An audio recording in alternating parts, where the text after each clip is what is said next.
Hello. Welcome to another edition of the South King podcast. So today we're having a very interesting topic. So guys, listen to the end.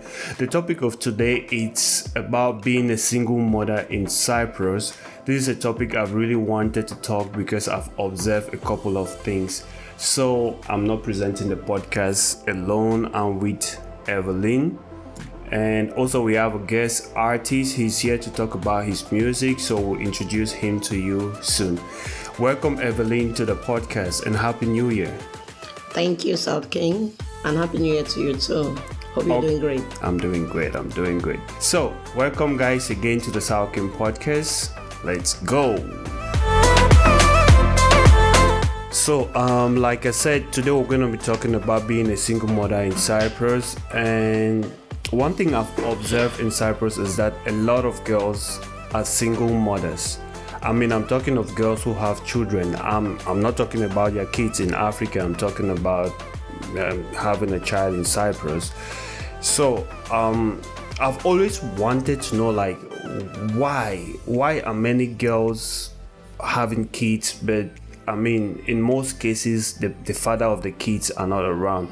So, I mean, Evelyn, you as a lady, you are well placed to talk about this. So, I mean, I have my own ideas, but I want to know why are many girls in Cyprus single moms? Like you said, I'm well placed to talk more about the problem of most ladies or girls being single moms. I won't say 100% I'm well placed.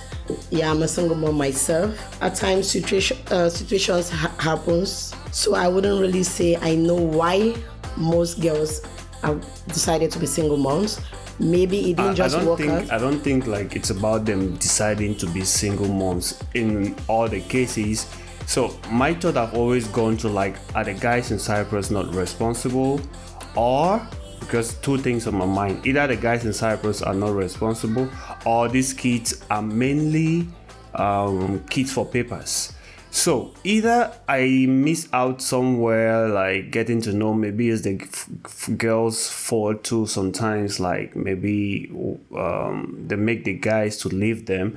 So now that is a third thing. So which one, from your own experience, you think like is the cause of girls in Cyprus being single mother in most cases? Like I first said, situations do happen. Some of the kids are coming not because most of them were ready. You know, being in a relationship, and when the relationship is not that defined and accidentally a child comes in, if both parties are not ready to come together as one, to bring up that child as a family, you won't force it. So I believe that's one of the reasons. You might just be dating someone at that point in time and you discover yourself you're pregnant. And if you decide not to do what other people may do, like aborting the child, you decide to bring the child to this world. And if the father says he's not ready to become a responsible man by being by your side, you won't force him to do so. So that's one of the situations of you finding a girl or a lady being a single mom. And on the other part, like you gave three, let me go on your point. The second part, yes, I would say some will still have that initiative because they want to have papers. Like it's a way of trying to facilitate the child's future, mm-hmm, and the mother's future too. So it's mm-hmm, like a two-sided thing for the mm-hmm, child and for the mother. For the mother, yeah. And the third might be the men are irresponsible. Also, what about the girls? The ladies? Why are you talking about the men? I'm not talking about just the men. You didn't allow me to finish. I was saying it might be some of the men are irresponsible and some of the ladies are not just ready to be under a man. Mm-hmm. You understand? So it would depend on the individuals. I can't really say much, but I believe everybody knows why he or she is here. And if they decide to become a single mom, it's on their own perspective and maybe on their own reasons. I think like getting to know why a lot of girls are single mom in Cyprus is going to be really a complex thing to try to figure out because the stories are different, the reasons are different. Yeah. But what I want to know now, as you're a single mom yourself, yeah, what does it take to be a single mom in Europe? because we know in Africa, if you have a child, I mean, you want to go to work, you can leave the child to your grandma, to your aunt or something. So how is it being a mom in Europe? You know, I would say to be a single mom in Europe is very, very stressful. Like, I would take myself as an example. Me being a single mom, there are lots of things I can do as a single girl. For example, I work and I have to see, my son. I have to look for where to keep my son. It's not like in Africa that you might leave your son with your mom, your aunt, your sister. But you're alone. So you have to figure out how to keep your child. So for me, I had to work. So I had to put my child in school. He goes to school in the morning and comes back in the evening. But before that, before putting him in school, even though I had to put him in school, but I still faced difficulties when he comes back from school, like 6 o'clock, I'm still at work. I will start running helter-skelter to look for someone to pick him up. I believe you understand what I said because you've helped me out once. Yeah. There was a time you helped me out, right? Yes. And it's a situation with many moms. Like the main problem with them having job and being a single mom in Europe usually is like where the kid is gonna be, because I remember a friend told me daycares are very expensive, about 200 and something euros a month. Yeah. So not every mom can do that if you're not well paid. I understand that. And also, like, how is it about like the culture thing? Like, okay, he's in Cyprus, like the school, the language, the culture, as compared to your own origin, like you're from Cameroon. How do you get to put these two together to have the child have the balanced culture? You know, it's a bit difficult when it comes to the language, because in schools they do speak, like, he goes mostly English, though they have a class of Greek. But most of the schools here do speak Greek. Yeah, and a little of English. And you see, it's a bit difficult for the child to balance up both languages. That's why you see some of the children that are born here have that delay in speech. Yeah, and you see most parents going for speech therapists. So in the house, the child might learn how to speak. You'll be talking English to the child, but when he goes to school, I know even if they say English, but they mostly speak Greek. Yeah, so it's a bit of a complex for the child. Okay, so then when it comes to the finances, how is it about taking care of the child in case you don't have a job? How do you do that? If you don't have a job and you're a single mom and you're still an asylum seeker, the government has a way of aiding single moms. Okay, like the government gives some money. Yeah, though not that much, but there are aids government gives to single moms that have kids. So as an asylum seeker, you have it already. So your child is being added to that. You receive for you and your child. Both the rents, the checks, what again? Yeah, I think that's all, the rents and the checks. So in the case you're not an asylum seeker, what does the government give? If you are a recognized refugee, the government, they still give aid. It's called something like epsilon. So the single moms benefit with the child. They have a certain amount of money they give, and I think it's not really bad. And what if the child is sick, for example? If the child is sick, now they have what they call, how would I call it? Something like SC, yeah. If you're not registered under SC, it's another problem. You have to pay for your hospital bills. Yeah, but as an asylum seeker, you don't pay for hospital bills. Let's take for a case where a child is being recognized, like a recognized, how will I put it? When a child is recognized as a Cypriot or as a European, let's just say a child being recognized as a European, you have to, the aid, they don't really give the aid at that time. You have to wait for about, like, being here for 5 years before you start receiving aid from the government regarding your son. So is the process complicated? If you, let's take the case first for an asylum seeker. I don't know if you find out, you've done the research about that, if you know much. I don't know much about it, but I think some of our listeners will want to know.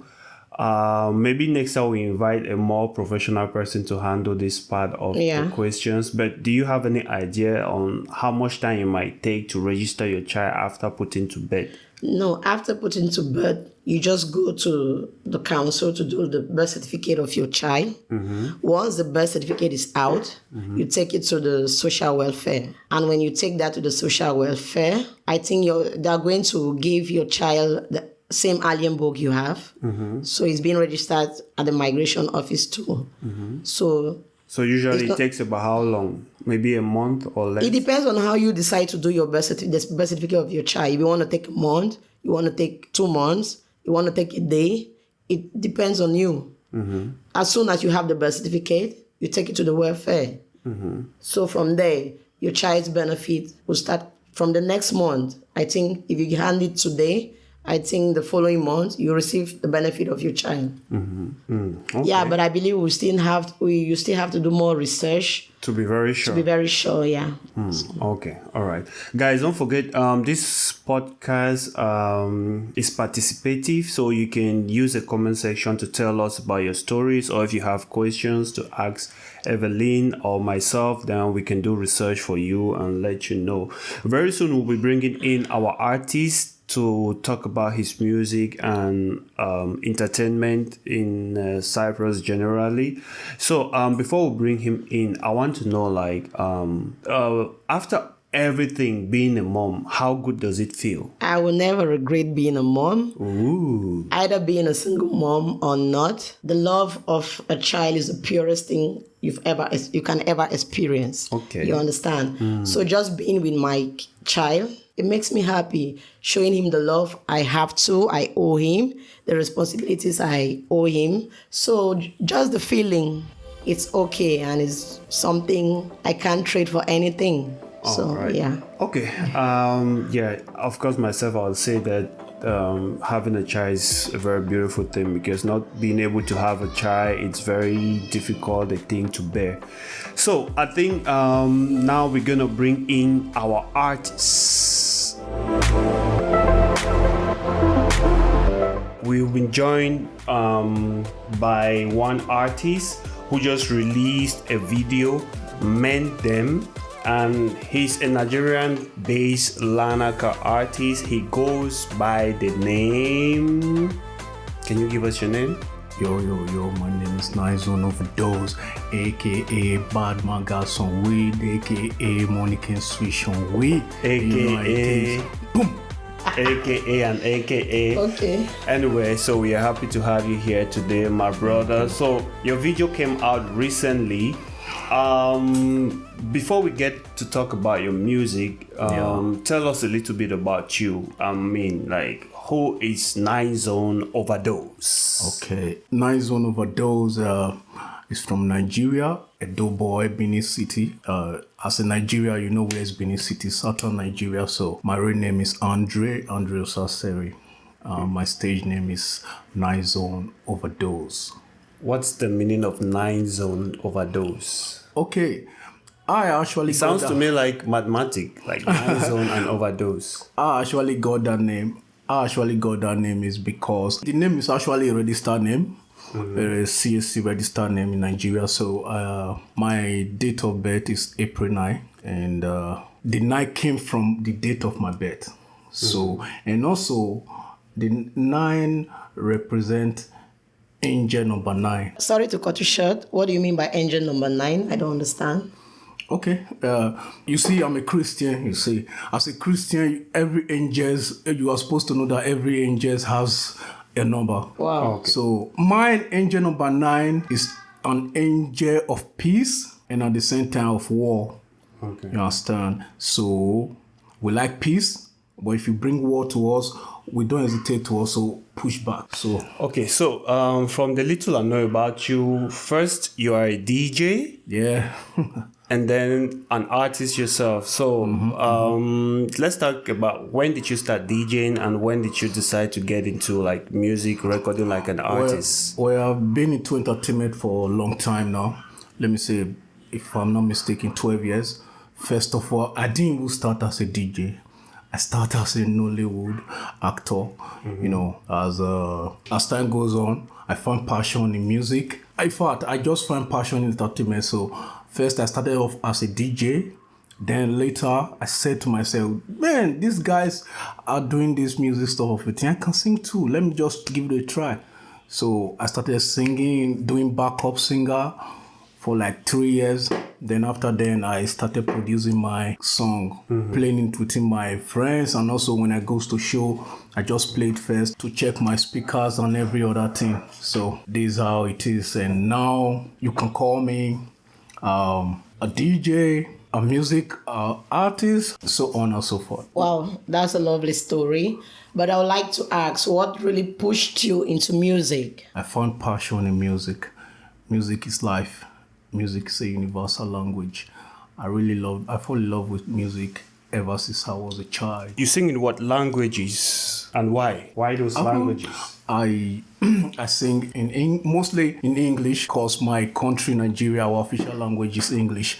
But wherever I go, I try to learn their language and also speak in their language. Like my first single that came out here in Cyprus, I also mix it with some Greek words. You understand, with the English words. So anywhere I go, I try to mix their language with the English so that everybody can relate. Okay, so talking about the music that you just released, tell us more about that music. Mandem. Mandem is a street item. Actually means it's talking about the street life, how we are living. For example, it's talking about the lady who always, they are the ladies who are not beautiful are the ones always stressing us. Why the beautiful ones that even know that yes they are really beautiful don't really stress? Like I said, a lady without a bigger breast is like a phone with no signal. So a phone with no signal is good as dead. It's useless. It's of no use. So in the first one I say, girl without breast is like a phone without data. So that's what I mean. Then the second verse I was talking about the guys and the hustle and everything, every other thing. So let me not go into more details about that. But it's the men in the street, they know now. Boom. Okay, so generally it's just street music talking about the true daily guys' way of thinking and analyzing relationship with girls and trying to make money and things like that. So what kind of music do you do? Do you do Afrobeat? Do you do Makossa? What kind of music do you do? Okay, I do hip hop, rap. I do drill music. Mostly it's popular in the UK, drill rapper, drill kind of music stuff. And also I do Afrobeat too. Okay. So, where can people listen to this first single of yours? And who produced the single anyway? Well, the single Mandem was produced by Tony Blaze. Tony Blaze is a very good friend of mine and he's in Nigeria too. So we were in the studio. We just like, okay, I said, let's record this. You know, we are just here in this country. We are not really doing anything. You have a studio. Let's just do something. So that's how that Mandem came about. Currently, you can listen to the music at Audiomack, Nice on Ovadoz, Mandem. And also currently, which is today, it's not currently today, I also have another hit there. It's called Barney. You understand? So you just announced like a new track? Yes, today. I just put it there now on Audiomack. And maybe this week, before this week runs out, it will also be in our Play Store, Apple Music, and every other digital Play Store. It will be there, but we are working on that this week actually. But currently now, you can get it at Audiomack. Is there, Mandem is there, Fire, Barney is there, Fire, and so. But you didn't talk about YouTube. That's strange. And sorry, it's also at YouTube. The video is there too at Nice on Ovadoz, Nice on Entertainment. Okay, so what do you have to say about entertainment in Cyprus in general, as concerning Africans in Cyprus? What do you have to say? Your observation? Wow. That's a very good question. To my observation, entertainment here in Cyprus is very low. Slow, low. Low. Okay, why? Why do you say so? Because really, maybe it's because they do not. Yeah, it's not an English country, or they are not just good in entertainment. You know, they don't really give a heck about entertainment. You know, it's really difficult here for you to say, okay, I'm doing this. They don't just care. You understand? Entertainment is not really something that the Cypriot really like, or they like to want to be on. But we here, the foreigners, We are trying to push. We are trying to push and bring. Yeah, we are trying to push and bring everything up to make sure we put Cyprus on a limelight. That yes, entertainment can also Cyprus also can have something to bring up in entertainment. And personally, I think we don't have to expect everything from the Cypriot people or the Cypriot government. No. We have to create our own things. Yes, that's why. So it's on us Africans now to create what we want to have in Cyprus. Yes, nothing can stop a determination. Of course, that's why we are doing everything possible to push ourselves, not just ourselves, Cyprus as a nation into the limelight, so that people can recognize us. Yes, and like also Africans in recognize the country. Cyprus can do a lot of and good things. We Africans in Cyprus, we are really making entertainment here being known. Because I believe like many people, even though they flee their country for whatsoever reason and they came here, many came with talent, with abilities. Yeah. Not all Africans should remain working in the hotels or doing some other jobs. Yeah. Even though I respect all other jobs, but I'm just saying some people are made to be creative and their talent can even take Cyprus as a country. And us migrants here in Cyprus put us on a different limelight, you know. So I think like there's an opportunity, is what I tell people. We just have to be determined and stop looking for the reasons why we don't do things, because it's never easy if you don't have support. I mean, that's something we'll be talking about next. Like, how do you get to sponsor your things, like getting the money to do video or to record audio and things like that? How does that work? Like what you said now, it's not really, it doesn't matter if you are working, if you have talent, it doesn't matter if you are working, you still have time to like showcase your talent, because even when you are working, there are different working hours, and there's a day off.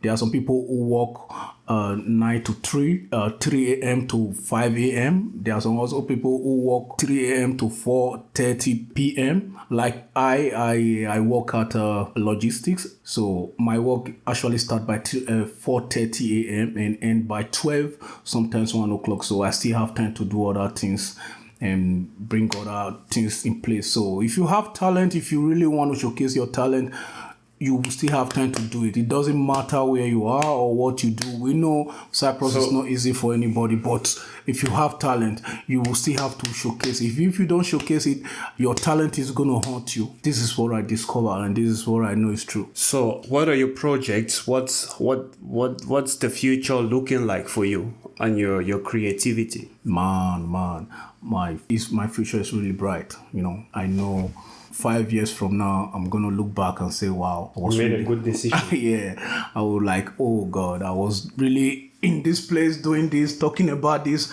but yeah, I am now. I didn't even know how to sponsor my music or how to go about this entertainment stuff of a thing here in a foreign country.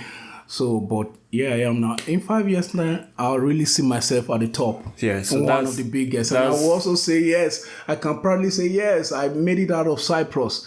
I grow in Cyprus. So this is what makes it more fun, you know. Yeah, that's the most important thing, to believe in yourself and to believe in talent, because talent, it's unlimited. You can live from nothing to everything. Yeah. So we have to go soon. What do you have to say first to someone who wants to get into entertainment?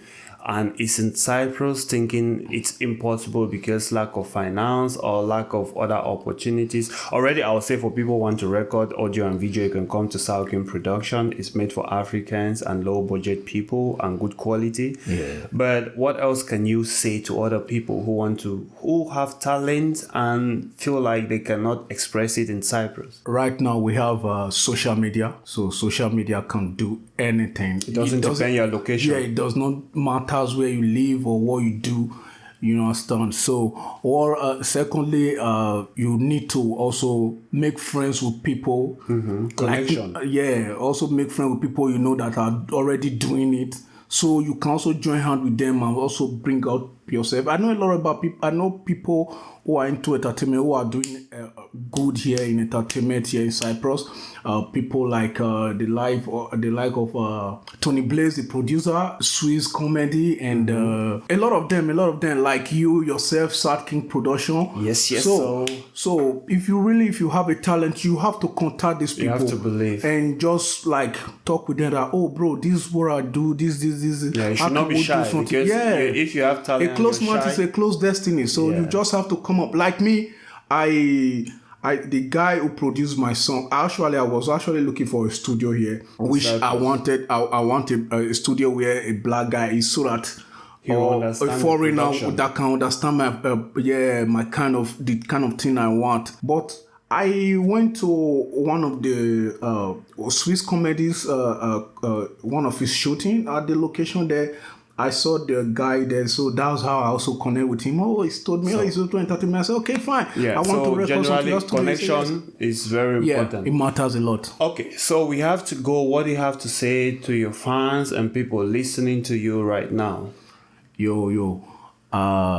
First of all, my YouTube is really going boom, and I really want to appreciate every one of you out there who have been showing love. I really appreciate the likes, the view, the comment is really, really wow. So I really want to say thank you, and also keep supporting me, keep subscribing to my YouTube channel, keep liking and also commenting, and also watch out because I'm going to be bringing more and more music. Like next month, I also have another one. The other month, I also have another one. But I have 2 videos I'm going to make. It's going to be in summer. So I really want people to believe in yourself. Never give pushing. up. Keep and pushing. I'll trust God. God is above everything. With God, everything is possible. You understand? So let us Africans in Cyprus support Africans in Cyprus, because you don't know when it will be your turn. You will need support too, and these same people will support you back. So let's do it the same for everybody, so everybody can do it for us too. Anyway, so that's gonna be all for today's Sour King podcast episode 2, part 2, not episode 2, part 2, because the first part was done with Evelyn.